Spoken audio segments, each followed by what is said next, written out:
একটা চুরির ঘটনা আপনাকে দেখাইতেছি। আমগো কুড়িয়া গ্রামে ফাঁকের থেকে দুটা চুরি আইয়া এই গাড়ি অ্যাক্সিডেন্ট করে বাগানের ভিতরে ঘুরে দিয়ে থিয়ে গেছে গা। তো গাড়ি তার বাইর করা হারে নাই, কি করবো পরে ডরিয়া দুটা বাগছে। গাড়িটা অ্যাক্সিডেন্ট করছে, তাও বাগানের ভিতর দিয়ে ঢুকিয়ে দিছে।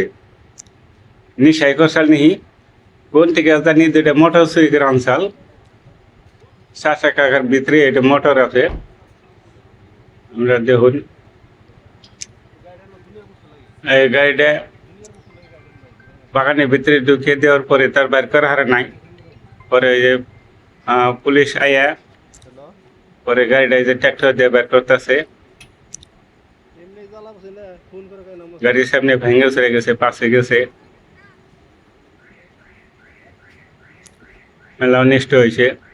কিন্তু এত স্ট্যান্ডার্ড চুরকুন আনি দেখি নাই যে 4 চাক্কা নিয়ে চুরি করবা যায়। দুটা বড় মোটর আনছে চুরি করিয়া আইনে তো কোনটা তো দিয়েছে এই গাছের নাকি ওটাই নিশাই কষাল নেহি, নাহলে রাস্তা থিয়ে এই গাছের বাগানের ভিতর দিয়ে মেঘরে ঢুকিয়ে দেবো। ওই দেখুন ওই যে ট্রাক্টর দিয়ে গাড়িটা উঠাইতেছে। এখন এমনি তো বের করেন যায় না, তার সম্পূর্ণ ভিডিওটা দেখাইতেছি। পুলিশ আইসে নিয়ে গাড়িটা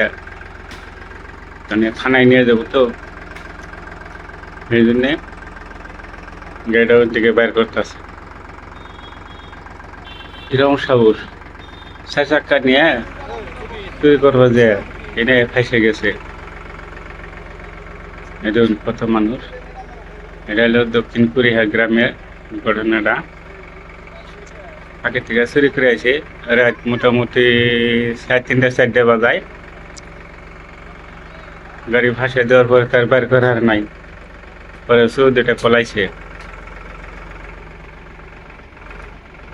গাড়ি এমনি ওই যে ট্রাক্টর দেখে মুখে টাইনে পাইছে আনলো, গাড়িটা উঠিয়ে দিল। অহনাবরের সামনে বান্ধে পুলিশে থানায় নিয়ে যাবো, কাগজি থানায়। গাড়ির নাম্বার প্লেট সব আছে। কারবান গাড়িও চুরি করছাল নাকি না নিজের গই গাড়ি কই হারুম না, তবে থানায় নিতে আছে, এটা বেরিয়ে যাবো।